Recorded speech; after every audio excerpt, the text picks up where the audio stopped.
Hi, this is Steve Rigolosi, and tonight on Forgotten Mysteries, I have for you The Day I Died by Lawrence Lariar. And this is copyright 1952 by Appleton Century Crofts, which is a publisher's name you see occasionally when reading books from this era, mystery books from this era. Interestingly, Lawrence Lariar also wrote under the pseudonym of Adam Knight, and here's one of his books called I'll Kill You Next. I just get the biggest kick out of this cheesy pulp cover and the cheesy title. It's so overly dramatic and unsubtle. And I'll talk about this book a little bit later on, but when I saw this book, I had to have it. A little bit about Lawrence Lariar before we get into the book is, like so many writers of his era, he wrote short stories and novels, he wrote adventure stories, mysteries, and a really interesting side of him is that he was trained as a cartoonist, and so he also edited volumes of the year's best cartoons. And I think that's super cool because I love cartoon and cartoonists, although I don't know any personally. The reason I chose this book was kind of to reset my karma. Because, I don't know, a couple months ago, I made a video on here, and I somehow his name came up, and I kind of mocked the titles of his books because I thought they were a little, I don't know, silly or immature or what have you. And I thought to myself, Steve, that's not good, right? You can't judge a book by its title. You've got to read the book, judge it based on its merits, and maybe just the title doesn't do justice to it. I mean, it certainly has happened before, right?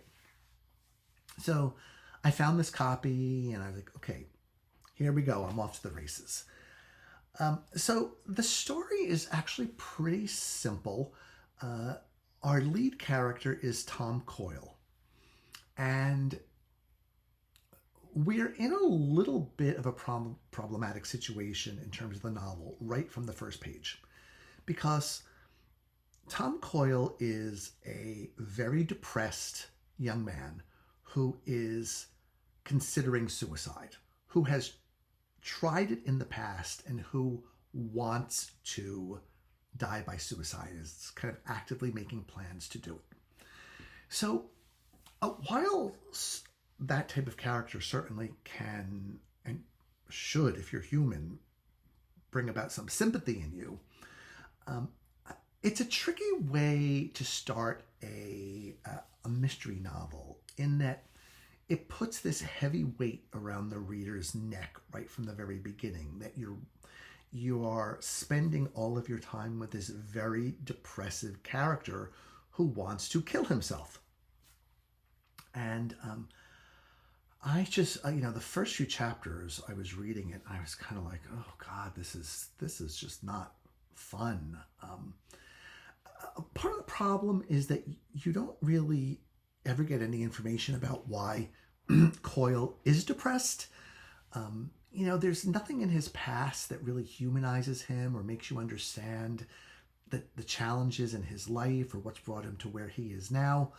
And so the author really misses an opportunity there to really make you bond with his character. But I will say that this book is kind of living proof of the value of the 50-page rule. We all have our rules or guidelines on how much time we'll give a book before we decide to give it up. And mine is about 50 pages. My mother is 100. For me, 50, I rarely will just stop reading a book. The last book I did that to was Thomas Pynchon, Against the Day.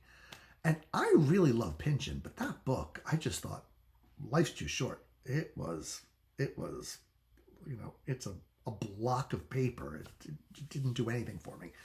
So that is one I stopped reading. But most of the time what I'll do is when I've just hit that point in my head where that box gets checked and I say, okay, time to start skimming. And then I can skim the whole book in an hour and, just see where it ended up. And I was just on the verge of doing that here when things got better. The situation changes, the locale changes. There's more of a cast starts to play a role. There are more mystery elements, more unknown, sketchy things happening in the background that my attention got recentered on the book. So I was glad that I gave it the whole 50-page rule, because I have to say, after the first 2 chapters alone, I was kind of feeling not particularly bullish on this book. So just a quick summary of the plot is Coyle, who is really dedicated to killing himself, comes up with this interesting idea. And he approaches a local mob boss and presents this idea to him. He says, I want to have just a few months in my life where I live it up, live like a wealthy guy. So why don't you take out a $100,000 insurance policy on me? Give me $10,000 up front. I'm going to use that money to spend the last few months of my life, living like, some big shot or some big deal. And then at the end of 3 or 4 months, when I would have killed myself anyway, you just come in, get somebody to kill me, and then you will collect a $90,000 profit when you cash in the insurance. And the underworld dude, Masterson, he's no fool. He knows a good opportunity when he sees it. He says, okay. But he's smart enough to know, like all good mob bosses, that things could go south, right? This situation is maybe not necessarily as stable. So Coyle decides he wants to spend his time living up in Miami Beach, and he moves down there and stays in a fancy hotel, the Carillon. And Masterson sends a henchman, a watchman, to just kind of keep an eye on Coyle to make sure nothing goes astray with their plan to ultimately kill him and collect the insurance money. So while down in Miami Beach, Coyle lives it up. Like I said, he lives in a fancy hotel. He eats at great restaurants every night, drinks the finest liquor, and has a paid woman who is very, solicitous of him. And, like all good prostitutes, she makes him feel great, and she's always up for a toss in the hay. And the next morning, she always wants him to take her out shopping. And this is probably the most interesting part of the book, is that in the course of a few months of living it up like a wealthy socialite, Tom comes to realize that it's really rather empty. He at first he thinks, I'm hanging with my paid woman and she looks great on my arm and that's what matters. And then he comes to realize, gee, I'd like to have someone I could talk to. I'd like to have someone who's not so shallow, whose affections don't depend on my buying her a diamond bracelet every day. And he rekindles a relationship with an old girlfriend of his from his hometown who happened to live down in Miami Beach, and who runs a restaurant down there. And so he kind of discovers the true meaning of love. And I mean, none of this is particularly earth-shattering or insightful, right? Because I think most people, or many, can look at these socialites, these movie stars, these influencers, who are supposedly living these fabulous lives, and you think, well, it's really got to be pretty empty beneath the surface, right? I mean, when you're living your life with conspicuous consumption and you just want other people to be impressed by what you have, there's really not a lot of you in there, right? I mean, this sounds condescending. I don't mean it to be, but you know what I'm getting at, right? Like we've seen this since The Great Gatsby and probably even before that. So that's sort of the character arc here. And I don't want to tell you too much about the plot arc because some kind of interesting and unexpected things happen at the end of the book that kind of almost make up for what was a bit of a slog in terms of reading it. That analogy I made before about the weight of the book hanging around your neck I mean that, almost kind of literally, in that turning the pages of this book felt heavy. Like each time I turned a page, it felt like I was turning over a rock from Stonehenge. It just, when you're reading quickly and you love something and you're flipping frantically, this book was kind of the opposite of that, where I had to impose my own will upon my fingers to turn that page. And it's not that the writing is bad. It's competent, but it's just so heavy.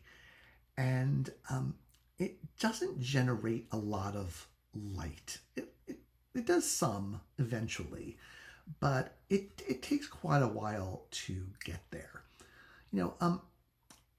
In comparison, I think of the style of Dorothy B. Hughes, who I talk a lot about because I really like her, really respect her.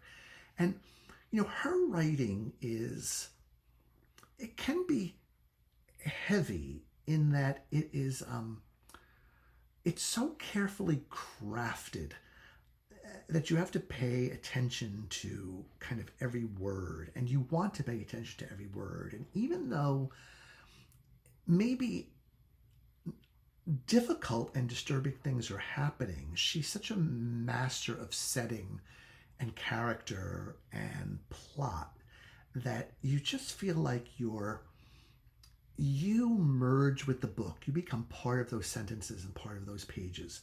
With this book, I think you read it as an outsider, watching what's going on. And it's kind of like, I don't know, a movie of the week that you turn on because there's nothing else on, and it's okay enough, for you to watch it through to the end, but it's not something that makes your list of, wow, I'm glad I watched that movie, or you don't go to work the next day and tell your friends, oh, I watched this great movie last night. No, you read the book and you get to the end, and there's just kind of enough of a turnabout and double crossing and stuff going on in the end that you think, okay, that was okay, but not really enough for me to say, oh, this is a book that I can recommend, again, because it is so heavy without really a lot of payoff.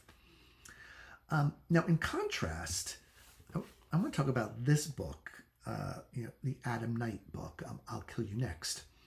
So I bought this book from a friend of mine who is a bookseller. He had a bunch of copies of it, so I got it really cheap for like $2, and I just thought, this looks so lurid and ridiculous. I want to read it for the fun of it. And I have to say, bad, really a bad book. The lead character of this book is like a brainless, mindless, violent bully with no redeeming values, beats up women. He's got no redeeming value. And, usually, at least in Pulp Fiction, the hero has something that's driving him that's at least quasi-relatable. Not so for the character in this book. In fact, I always write myself a little mini review that I keep in the book, mostly to remind myself that I've read the book and I don't reread it accidentally. And on this one I wrote, read as a lark, largely due to title and cover, had never heard of author. Laughably bad writing and a detective who's neither charming nor smart, who is in fact extremely unlikable. And I was disappointed because this book takes place in partially in the cartooning industry. And I was really psyched to learn about the cartooning industry because I know nothing about it.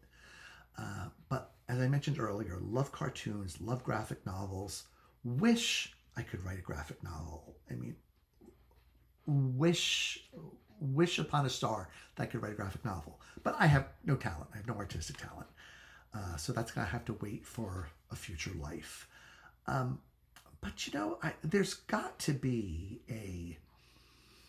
the skills involved in drawing cartoons and creating characters and insights, in such a small amount of space, and having to do that with few words and focused images. And it's almost like the ultimate in concise communication that at the same time can be so rich. And, you could just stare at an image for minutes just looking at the various different aspects of it. So just a genre that I really, really appreciate. But there was nothing in here about the cartooning industry or how a cartoonist makes it, or, how, why Dr. Seuss got to where he was, or, some of the other great cartoonists like George M. Schultz of Peanuts fame, or so many other great comic strip writers of my youth, and the graphic novelists of today. So if I had known that Lawrence Lariar was the real name of Adam Wright, I don't think I would have read Lawrence Lariar, because I would have thought that reading I'll Kill You Next was so traumatic, I wouldn't have put myself through it again. But I think if you're interested here, you would want to start with the Lawrence Lariar book, because I think he had more street cred under that name and a little bit more respect than he did under the Adam Knight pseudonym. So, I guess I'm damning the book with faint praise. Not one that I particularly enjoyed, but I could see where it might appeal to some. Let's close by looking at the cover design. So, I'm not a trained designer, but I have taken courses in design. So I know just enough about design to be dangerous. And there's a few things about this cover that just don't sit right with me. The first is The Day I Died, the title of the book, leads you to believe you're going to be reading a first-person narrative, but it's not. It's a third-person narrative. So I kind of felt that weird disconnect right from the beginning. It's almost like I kept expecting it to lapse into first person, but it never did. The second is a good cover design really needs contrast, and you generally don't set black type against a gray background or gray type against a black background, because you don't get that beautiful contrast that makes the title or an image pop here. I mean, I'm a fan of black, white, and red covers. I think they can be beautiful.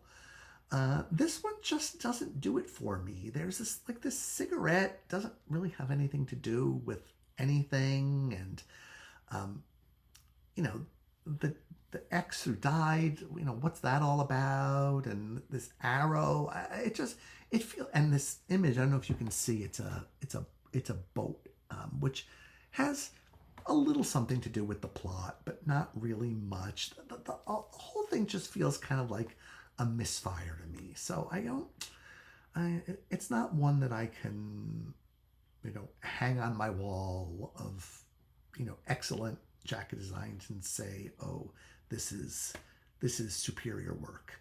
I think it's probably okay. I think, if this were, face out in a bookstore, people would probably just blip right past it because it's got nothing really to grab your attention. Even the red doesn't do a good job of pointing you to anything that makes you say, oh, this is a book I've got to read the inside flap or the first chapter to find out what it's all about.